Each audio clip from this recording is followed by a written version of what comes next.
Masks of the Masquerade by XX Impressions.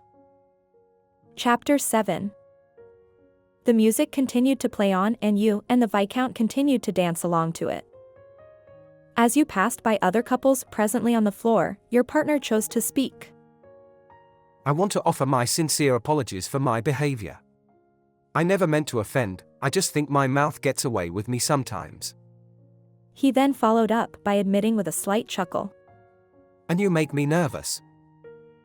As the surprise showed on your face at such a statement, you returned your gaze to your neighbors as you said, Me? I mean nothing. What could I have possibly done to make you nervous? With a reassuring smile, Anthony said. That is simply not true, you mean a great deal.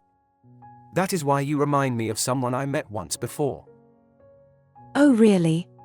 You said with humor in your voice. And what makes you draw such a comparison?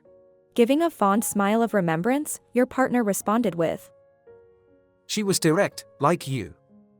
And please believe I mean that in the best way possible. Letting out a small laugh at the supposed compliment, you could not help asking. And what did this person do that left such an impression? Looking down as he huffed out a smile himself, the Viscount then shocked you into a state of disbelief when he replied by saying, She actually kissed me the first time we met. It was during a masquerade ball 5 years ago and I never got her name. So I was unable to find her again despite my best efforts to do so. So caught up in your astonishment, you missed a step of the dance and unintentionally bumped into your partner. Stumbling a little as you both came to a stop, you rushed to say with a hint of nerves, Please forgive me. Your mind raced as you tried to process the new information you had just learned, and your sudden silence caused the Viscount immediate concern. My lady, you all right? Yes. You responded with an affirmative nod of your head.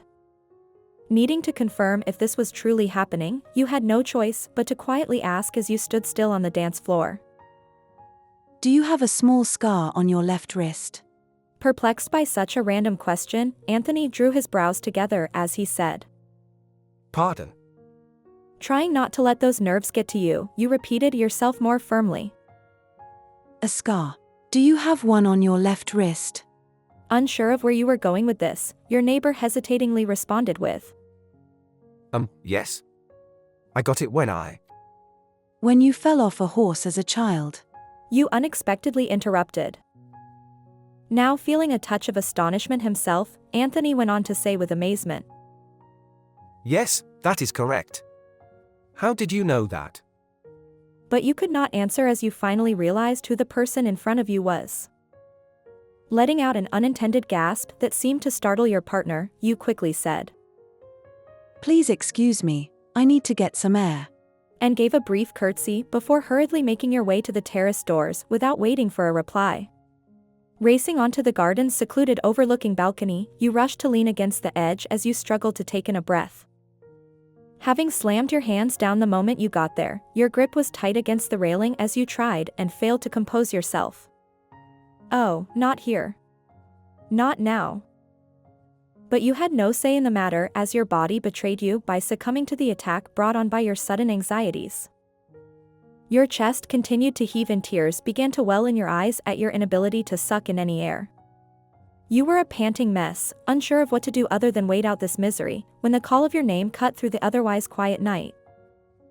Your ladyship? Is there anything I can do to help? But the voice of the Viscount was the last thing you wanted to hear. No, thank you. Give me a moment and I will be fine. But the Viscount ignored your wishes and joined you at the balcony's edge anyway. In an attempt not to startle you further, Anthony slowly covered one of your gloved hands with his own. Surprised, you looked his way as he calmly said, Tell me 5 things you can see. Unsure of what he meant, you replied with, I am sorry. Turning to you with kind eyes, he simply repeated himself, Look around and tell me 5 things you can see. Not currently in a state of mind to argue, you simply complied. I see my shaking hands. I see the beautiful balcony we are standing on. I see you in all of your finery, the flowered garden, and the twinkling night sky. Good. Now tell me 4 things you can touch or is touching you. Still confused, but able to focus a little better now, you said. I am touching the rail. My feet are touching the ground. My dress is touching my body, and you are touching my hand. After taking that hand comfortingly in his grasp, he continued. Great. Then go ahead and tell me 3 things you can hear. Finally able to take in your first deep breath, you went on to say. I can hear the music from the party, the sound of people talking, and the sound of your voice next to me. Taking notice of your slowly shifting demeanor, he kept going. Excellent. Now, 2 things you can smell. Having to think about this one a bit more, you did not even notice how easy it was to inhale before you replied. I smell the roses in the garden and whatever scent you are currently wearing. With a proud smile, Anthony said. You are doing amazing. Now finally, tell me 1 thing you can taste. Closing your eyes and pondering on the flavor in your mouth, you decided to answer with. I can taste the champagne I had earlier. And after not hearing any more strange requests come through, you returned your gaze to his and were surprised to see such contentment in them after what just occurred. Why do you stare at me like that? You curiously asked. Because you are no longer in the throes of your attack, and that makes me happy. That is when it struck you that you were no longer struggling to breathe. That is when it also struck you that he was the reason you were able to do so.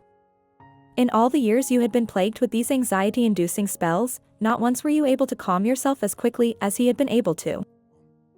Astounded, you asked. How did you know how to do that? Giving a brief smile, then raising your still-held hand up to his lips so that he may place a kiss on the back of your covered knuckles, your rescuer went on to astonish you some more when he said. I looked up how to help with such a problem after you told me you suffered from these attacks on the day we met all those years ago. I am glad to see my time researching was not done in vain. And that was when you realized this man knew that he was more than just your simple neighbor. This unexpected revelation consequently filled you with so much anticipation for the evening ahead that you had no choice but to allow your own contented smile to grace your lips. End of chapter 7.